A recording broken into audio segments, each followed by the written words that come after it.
Hi, everyone, and welcome. I'm Sheriff Scott Rose from Minnesota, and I'm your host for today's new episode of the Officer Down Memorial Podcast. Walking eastbound. In each episode of the Officer Down Memorial Podcast, we'll share the details and the stories of how these men and women heroically lost their lives in the line of duty.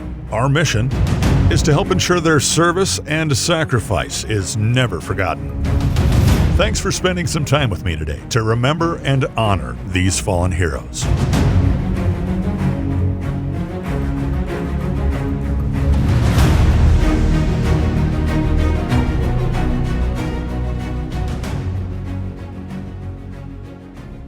Theodore Roosevelt was our 26th President of the United States. The great fundamental issue now before our people can be stated briefly. It is, are the American people fit to govern themselves, to rule themselves, to control themselves? I believe they are. My opponents do not. Marion Robert Morrison was born on this year in Winterset, Iowa. He had become one of America's most famous actors and Western filmmakers, known on screen as the Duke, or John Wayne. Go on, take a good look. But from here on in, you better be looking over your shoulder. You want to stay alive. In December of this year, the first electronic ball would drop in New York Times Square.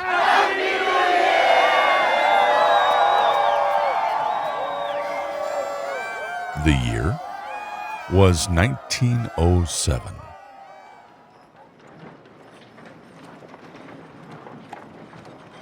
Less than an hour southeast of the Twin Cities, nestled along the beautiful bluffs along the Mississippi River, was the city of Red Wing, Minnesota. In 1907, the city's population was around 8,000 people. Immigrants from Germany, Ireland, Norway, and Sweden settled in this area and were skilled craftsmen. One of the industries born from these skilled immigrants was shoemaking. Charles H. Beckman founded a shoe company that quickly grew into an international shoe company that we know today as the Red Wing Shoe Company. The city is also well known for the country's first commercial pottery company, Red Wing Stoneware, founded in 1877. Their pottery was crafted from glacially deposited clay pits discovered years earlier northwest of the city. Pottery today known and searched out by collectors all over the country.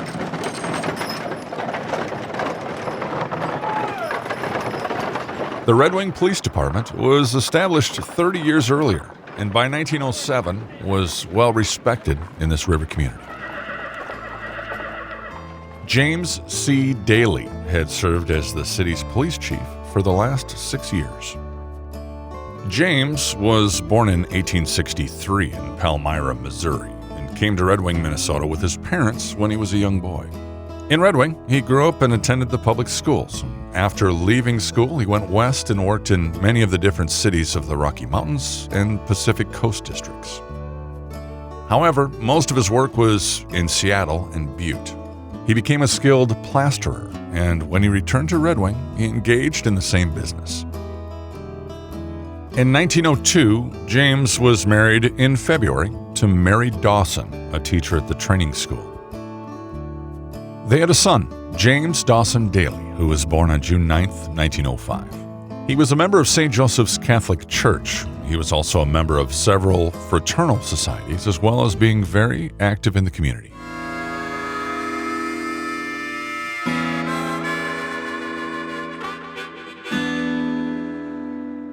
James was appointed chief in 1901 at the turn of the century.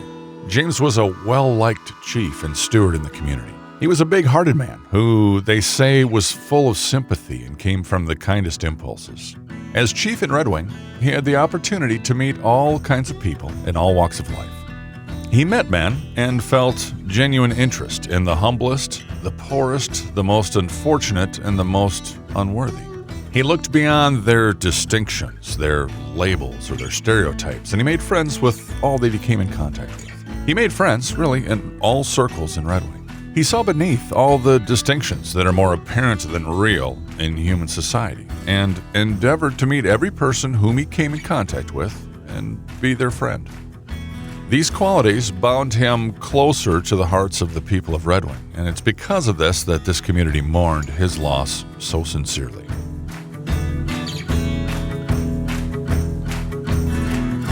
One of Chief Daly's senior officers was Officer John Peterson.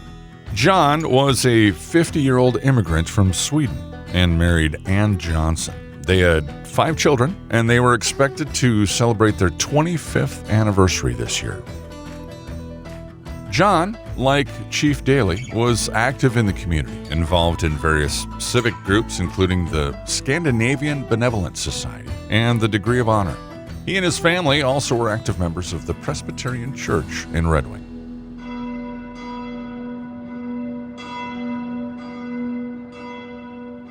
John had been with the police department for 14 years and served in the capacity of patrolman his entire career.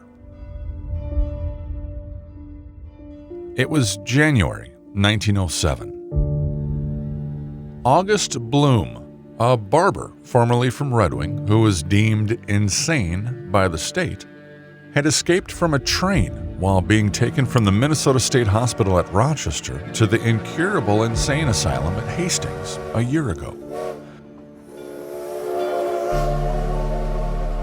This past year, he'd been doing manual labor jobs in Minneapolis. Then, he decided to return to Red Wing. Dr. J.V. Anderson, one of the physicians who served on the board that committed Bloom in Rochester, ran into Bloom, who was running around the town. Bloom, who recognized him, approached Dr. Anderson with a warning. "You've got a present coming for me, and I will see that you get it." Dr. Anderson, understandably concerned, contacted the police and notified them of the threat. As the days passed, Bloom continued to roam the town, visiting several businesses and buying a number of articles. The shop owners recognized something was wrong and reported him to police, who were already watching him throughout the day. It was 6 p.m., January 15th.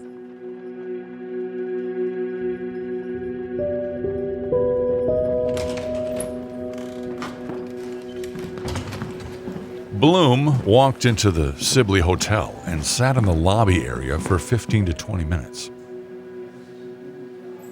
He finally asked the proprietor if he could get a room for the night, and he registered at the desk.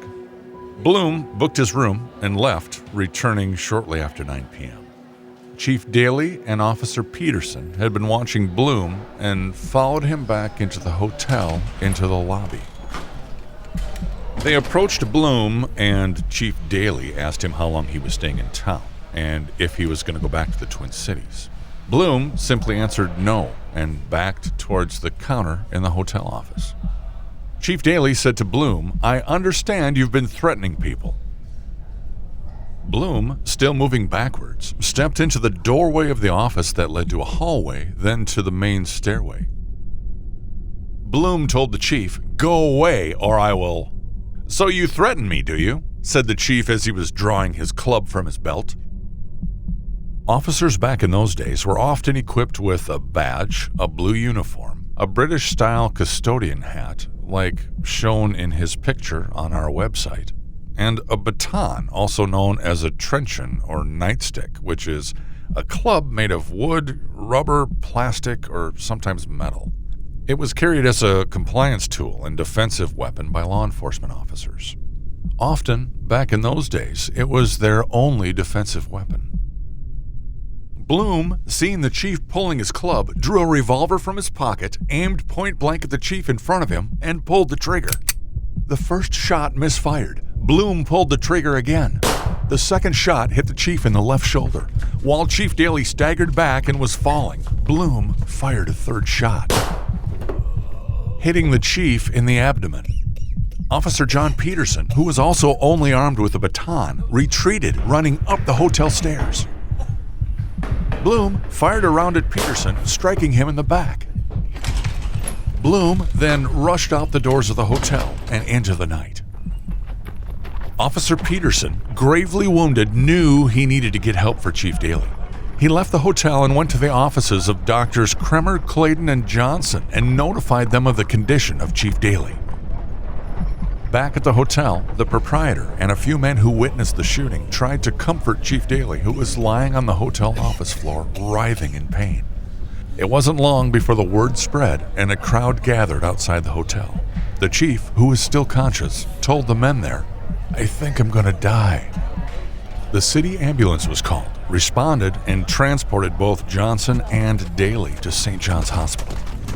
At the hospital, it was determined that there wasn't anything that could be done to save either of the officers, so family were summoned to be by their sides. During his last hours, Officer Peterson suffered a great deal of pain, but he was conscious to the end. He felt that his end was near. Although he hoped that his life might be spared, he was brave and he was calm, and at his bedside he conversed with his sons and other members of the family. He was cheerful and bade them to be of good courage, whatever the result might be. While he faced death cheerfully, he would have been glad of life, for he had much to live for. For those who knew the family, they knew that it was a home where the bonds of mutual sympathy, love, and faith were particularly strong. John died from his injuries a short time later. He left behind his wife Anne and 5 children. He was 50 years old and just a few years from retirement. In his last hours, Chief Daly was also conscious. All day long before he died, his mind was clear and he met the issue of death with the same fearlessness which he had met life. He expressed no malice towards the man who was the cause of his death. He only regretted that life could not be longer because of the love he bore for his devoted wife and son. In his dying moments, the chief's wife and son were at his bedside, and his last wishes were for them. He was 43 years old. That next day, August Bloom was found asleep in a house on the outskirts of town. He was captured by a posse of officers, securely bound, and brought back to town. Back in the early 1900s, under state law in Minnesota, Bloom would simply be returned to the asylum. No charges would ever be filed. Officer John Peterson and Chief James C. Daly were the first line of duty deaths recorded in the Red Wing Police Department. They are just 2 of Minnesota's many fallen heroes that are remembered and honored every May during Police Week by the Minnesota Law Enforcement Memorial Association and the Law Enforcement Memorial Foundation of Southeast Minnesota. If you get a chance, take a few minutes to visit our website at officerdownmemorialpodcast.com. There you can look at the pictures from this story, and you can learn the stories about other fallen heroes. We're also available on all major podcast apps, so if they allow it, please comment and rate our stories. Showing your support of this program will help us reach more people, and it'll give us the opportunity to share more stories of these amazing heroes and support their families that were left behind. Walking eastbound, walking eastbound. Thank you for spending the time to listen, learn about, and honor the memory of this fallen hero. Make sure you take the time to thank your local law enforcement for their service and their sacrifice. And don't forget to thank their families too. They also sacrifice so much for our safety. It's up to us to help ensure the sacrifices made by these fallen heroes and by their families are never forgotten. So please share this podcast with family and friends. Until next time, this is the Officer Down Memorial Podcast. I'm Scott Rose. Thanks for listening.